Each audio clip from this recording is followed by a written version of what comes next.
akhirnya saya melihat suami saya melihat dia bernafas salah, apa salah, saya pengen teriak-teriak, pengen cekek-cekek dia gitu ya.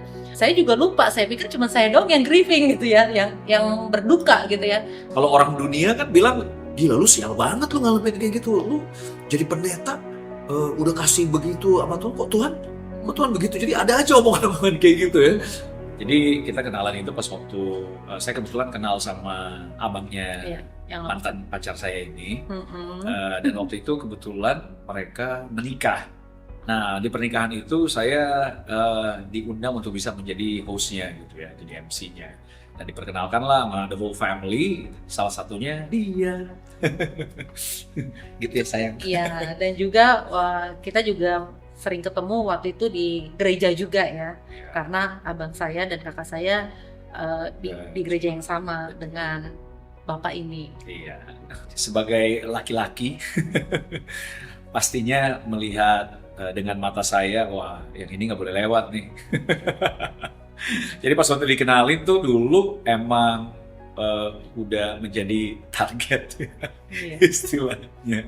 Nah mulailah memberikan persahabatan, gitu ya. Memberikan persahabatan saya kepada dia yang sangat berharap satu hari nanti bisa diterima menjadi hubungan yang lebih lagi gitu ya. Karena saya dulu tuh pernah dapet sebuah quotes ya, ada prinsip dari salah seorang teman saya, kita harus menikahi sahabat baik kita.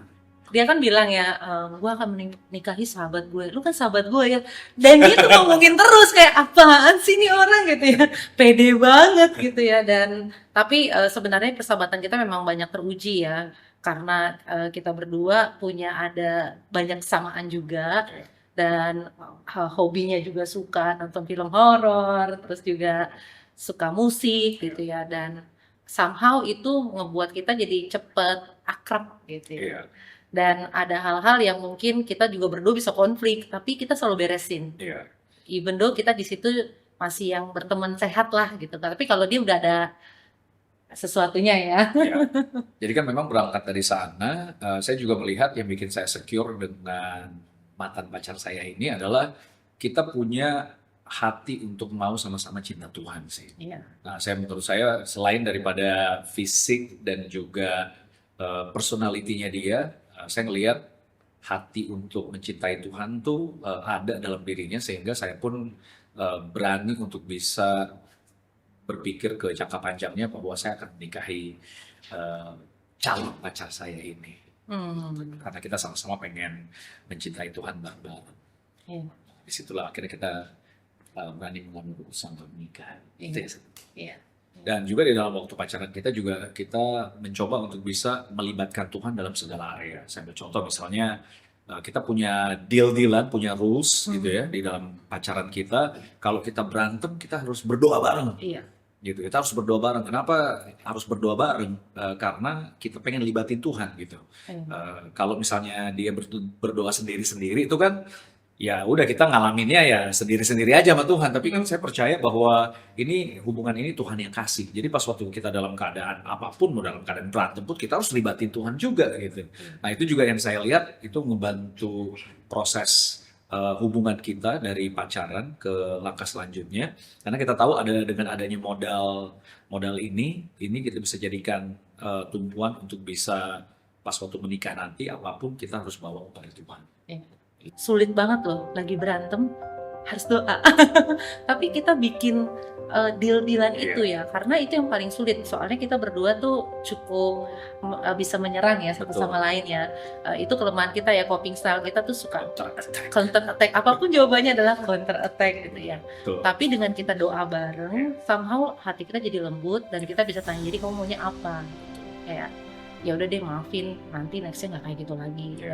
Dan kita sering juga ya, setelah kita habis doa, kita bahas, kita rekons, kita juga make meaning juga ya. Kayak nextnya kalau misalnya kejadiannya kayak gini lagi, aku harus gimana, kamu harus gimana. Nah jadi dengan adanya hal-hal seperti itu bisa membuat kita jadi melangkah lebih dalam tuh lebih excited. Iya betul, apa-apa bawa aja ke Tuhan gitu kan, prinsip itunya. Jangan pas waktu lagi enak doang atau lagi nggak enak doang kita ke Tuhan, tapi di segala musim kita bisa bawa ke Tuhan. Kayak awal-awal pacaran tuh 3 bulan pertama tuh kayak kurang baik ya. Kita berdua dengan gampangnya bisa marah-marah pada satu sama lain, tapi saya bersyukurnya ya kita diajarin, kita dibimbing juga ya, dan yang saya sangat bersyukur kita berdua mau sama-sama humble gitu. Dan kalau menurut aku ya kita mau dikasih tahu kayak gimana kalau kitanya nggak mau rendah hati dan berubah juga nggak bisa berubah juga gitu ya. Tapi waktu kita berdua sama-sama mau berjuang untuk bisa humble ya, itu sangat-sangat membantu hubungan kita berdua. Iya, iya. Dan itu juga jadi banyak melangkah lebih lagi untuk kita menikah. Dan ketika kita setelah menikah kita menjadi full timer juga. Yes, jadi seorang pendeta. Gitu. Kita meninggalkan professional job kita dan kita bisa bergabung menjadi pelayan Tuhan atau hambanya. Yes. Dan dasar dari semua itu menurut saya, kalau untuk saya kenapa saya akan jadi full time ya, karena menurut saya sukacita banget untuk bisa menyampaikan firman Tuhan kepada orang lain dan merasakan apa yang seenggaknya yang kita rasakan lah, semangatnya, damai sejahteranya, sukacitanya ya. Buku Yeremia 29 yang selalu menjadi patokan hidup saya, tujuan hidup saya adalah Tuhan memberikan rancangan yang damai sejahtera. Ya, saya echoing suami saya ya. Saya senang banget jadi full time ya, karena saya banyak diisi, tapi itu juga men-stretch hati saya even more untuk bisa mengasihi Tuhan, mengasihi orang lain, dan juga bisa menyehatkan diri saya juga.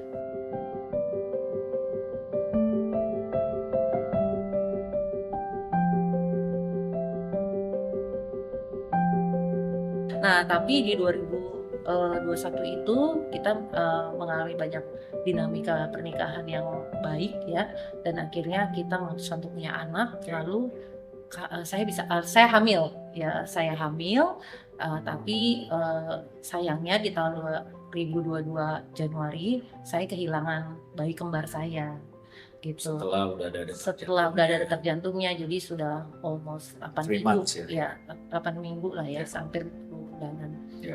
Lalu 3 bulan kemudian kakak kandung saya yang deket banget sama saya, beda setahun, juga meninggal dunia.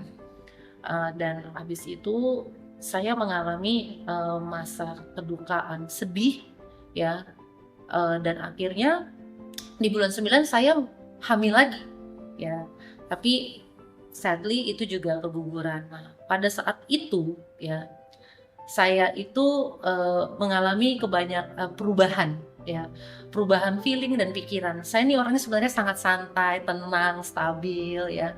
Tetapi dengan adanya kabar-kabar itu ya, itu membuat saya sangat emosian, sensitif banget.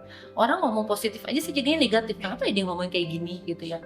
Kok tuh orang kayak nggak ada empati ya? Kok orang nggak ada begininya, nggak ada begitu ya? Nah, terus akhirnya saya melihat suami saya melihat dia bernafas salah, saya pengen teriak-teriak, pengen cekek-cekek dia gitu ya. Dan rasanya tuh saya memberikan neraka ya. Saya bukan suruh dia ke neraka ya, saya bawa nerakanya ke dia. Thank you.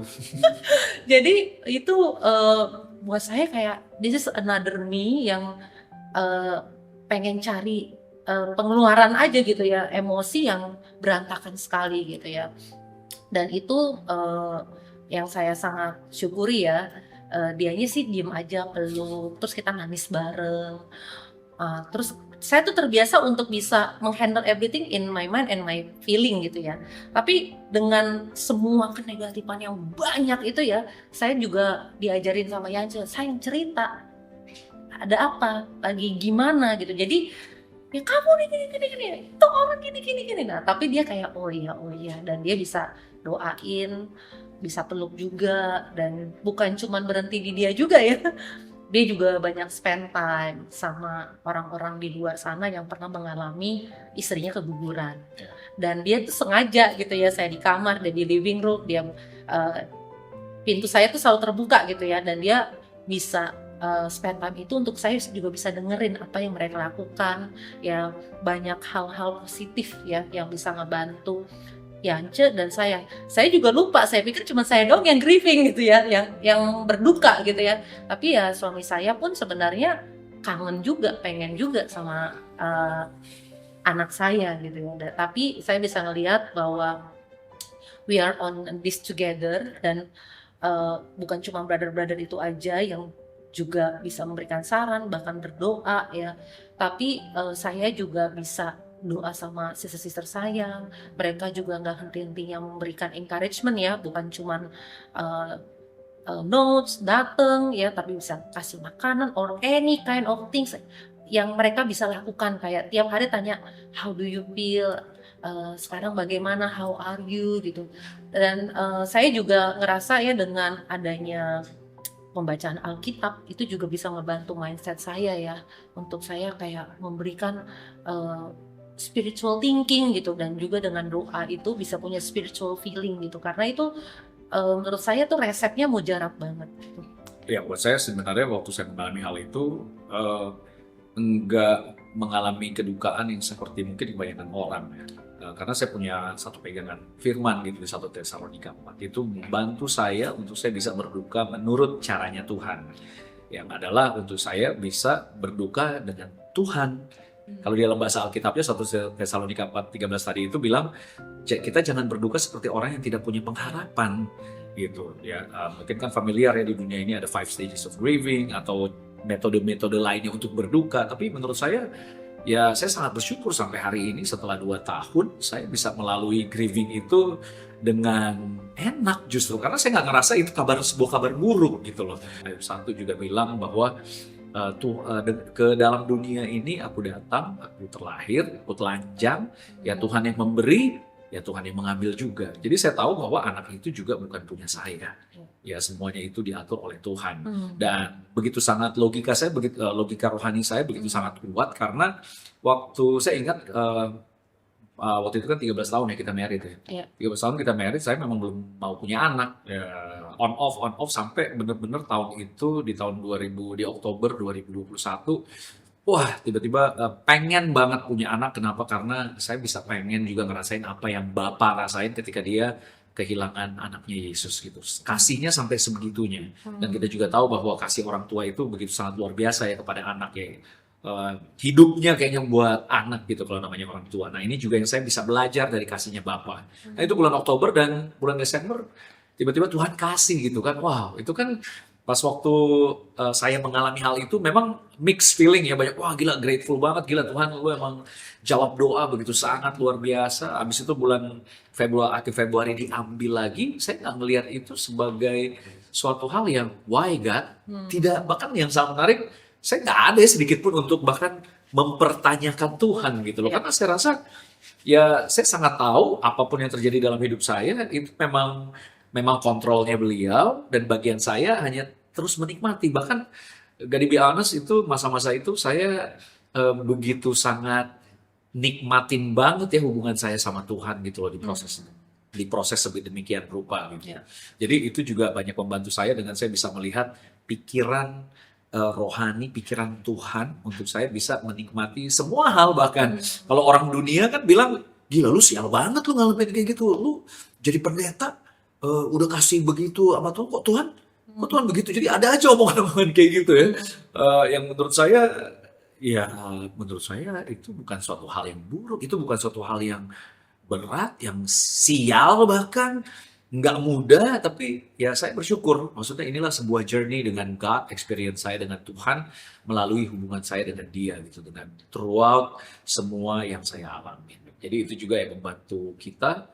Saya juga bisa bagikan itu ke istri saya, yang saya tahu mungkin karena dia yang mengandung anak tersebut mungkin agak sedikit berbeda dari kami.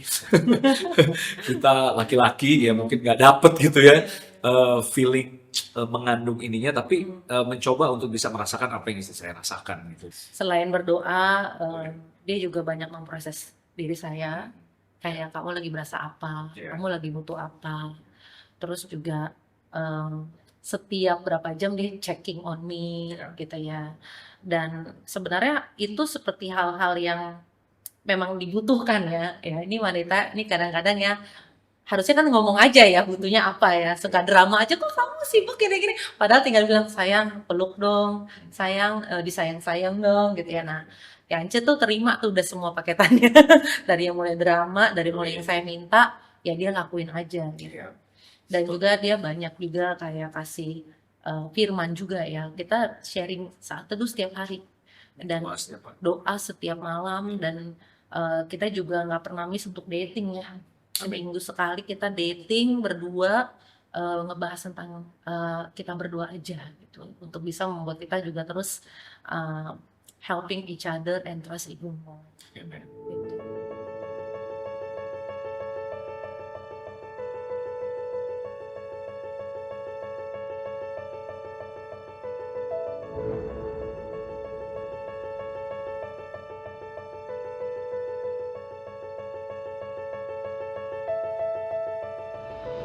Untuk menghadapi kedukaan itu ya, menurut saya kita perlu untuk bisa melihat seperti cara Tuhan melihat dan merasakan, karena di dalam Tuhan selalu ada pengharapan, iman, dan sukacita.